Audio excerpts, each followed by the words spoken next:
Functional movement is moving all of your joints in their full range of motion, using the muscles in a balanced way to support the movement of those joints in both their stability function and their flexibility function.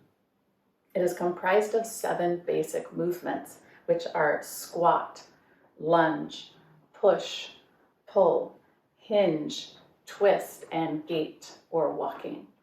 So we will explore all of those ways to move in our practice today. Let's begin on our hands and knees. Push your hips back with your arms.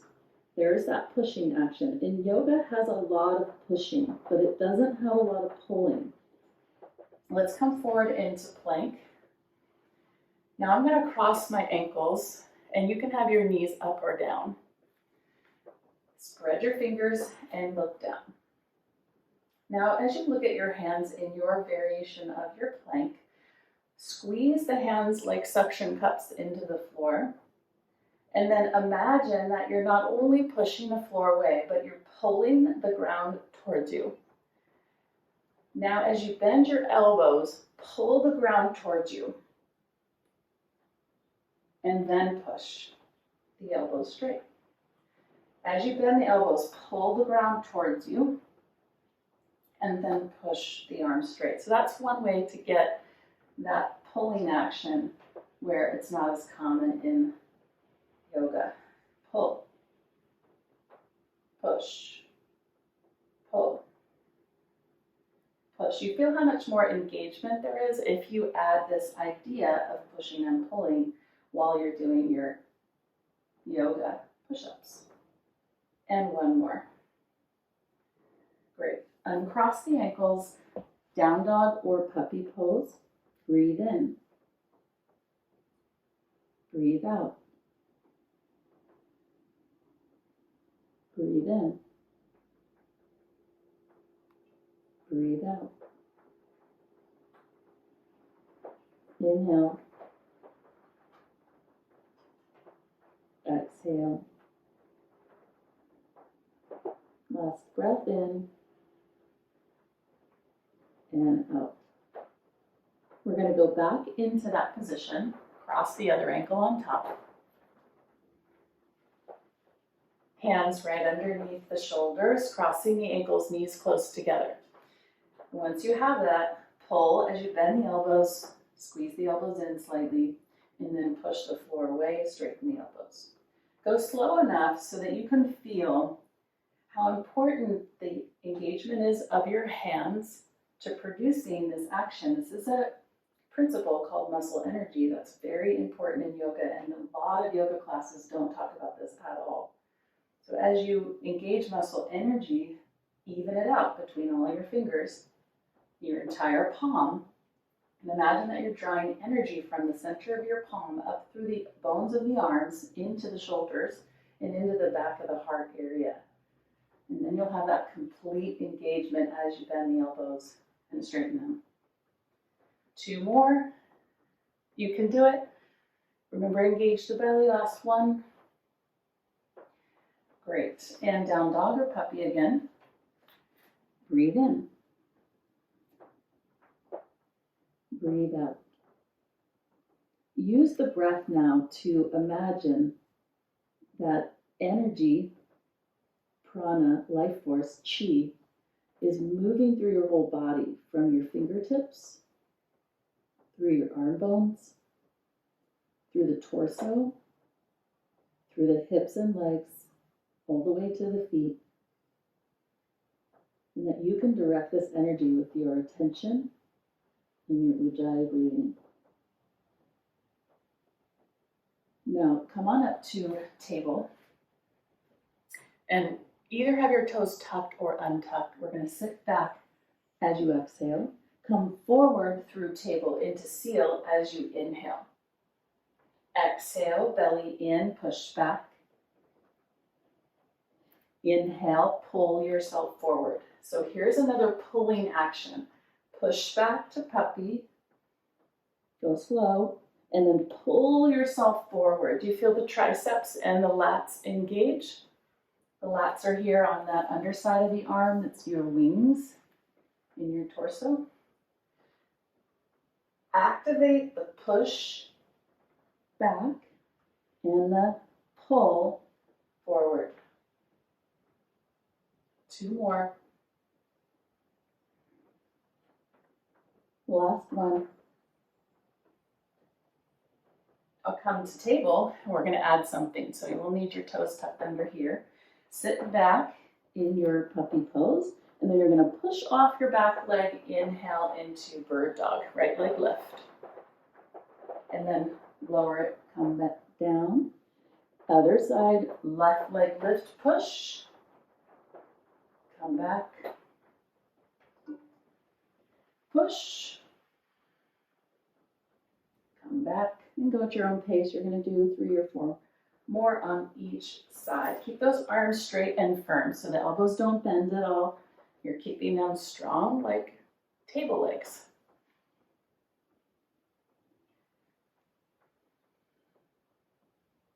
One more each side, and on the left side. Push, really straighten that leg. Good. Other leg, opposite arm and leg. Come back. Push, opposite arm and leg, bird dog. 2 more each side.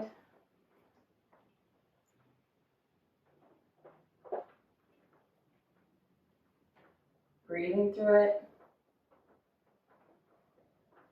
Make sure to stick your bird dog here. Last one. And back. All right, now take your right foot over your left knee, hug your left knee towards your chest.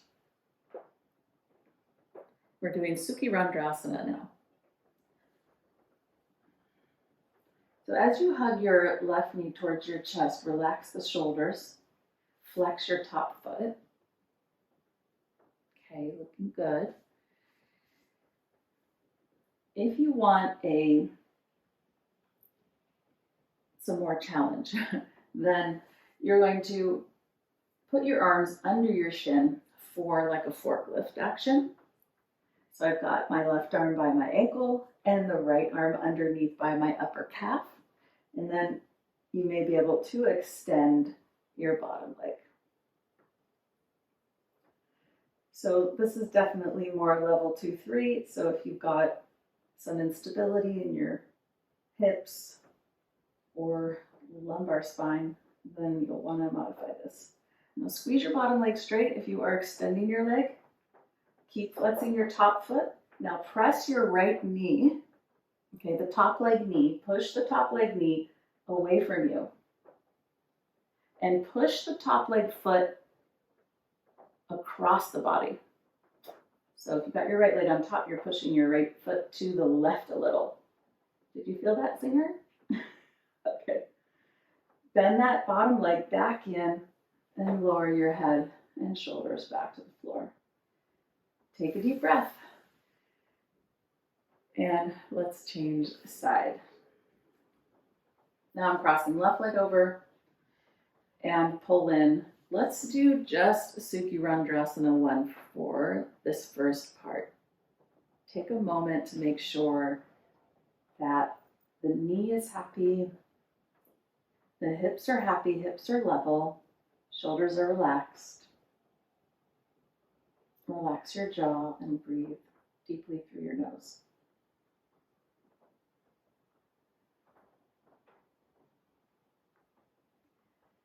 Okay, stage 2.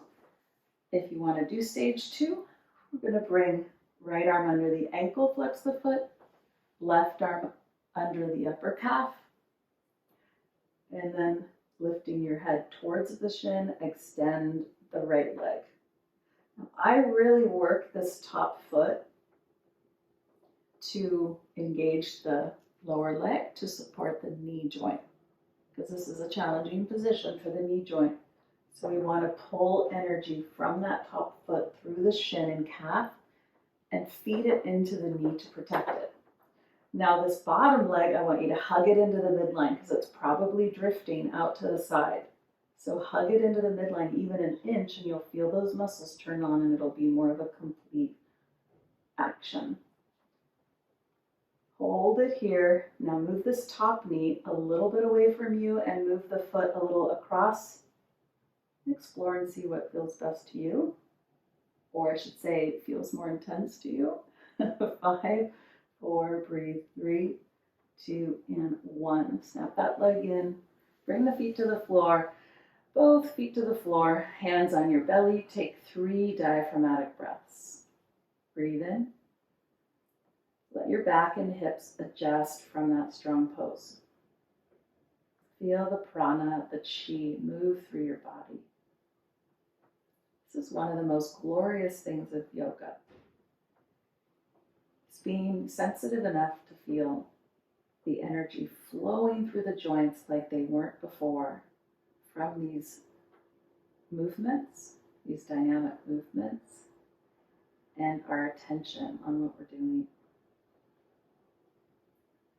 Now bring your feet to the rails of your mat. And we're going to do windshield wiper legs slowly side to side. Keep the breath flowing as your knees move across the horizon.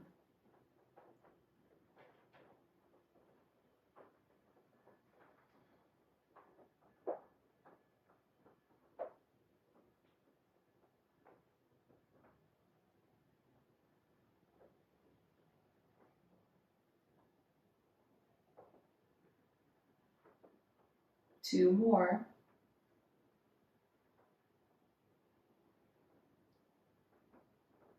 And one more each side.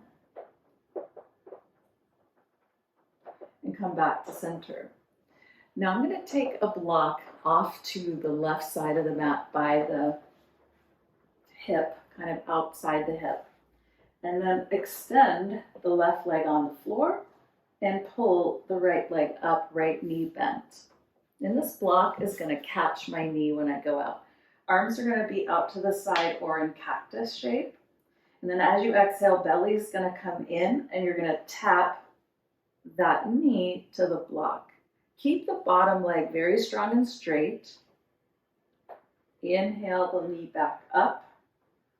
Exhale the knee over. And this is to keep the abdominal muscles working as you go into your twist and out of the twist. Feel how the bottom leg is like a rudder. And your toes turn up when you come back to starting position, and then the toes turn down along the horizon in the twist. Work your feet to work your legs.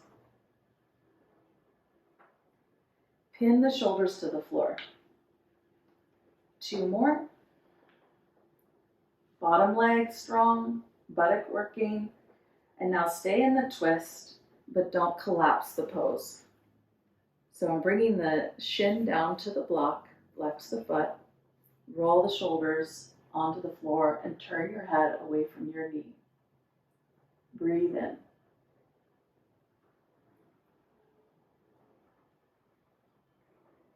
If you want a stronger pose and your back feels good, lift your bottom leg an inch off the floor. So my bottom leg is now hovering slightly over the floor to make it work more.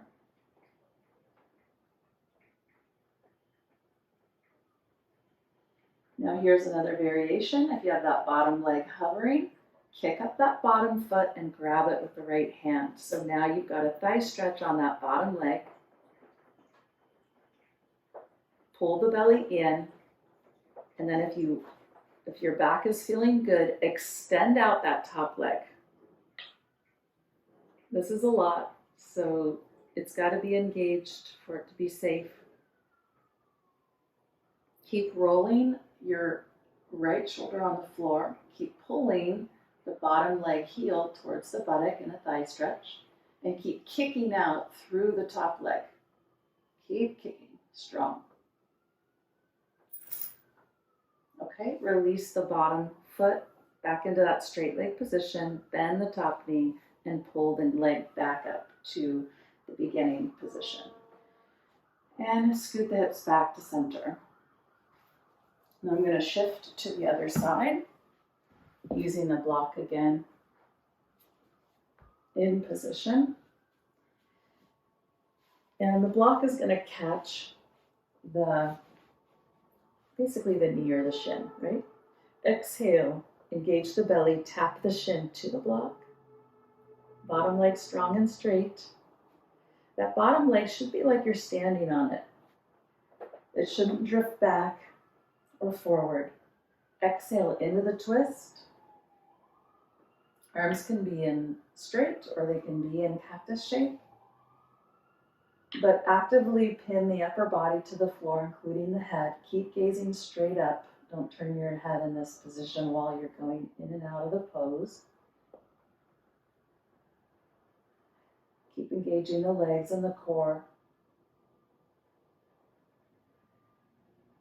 I'm kind of pivoting on my bottom buttock. The bottom buttock is engaged, so it's squeezing strong. That's helping to keep the sacrum in place, keep the sacrum happy while you're doing this. Toes, the bottom toes are tipping up when you come back and then turning to the side when you go to the side. One more repetition. And then stick the shin without letting go of the energy and hover the bottom leg if you're doing that hovering action.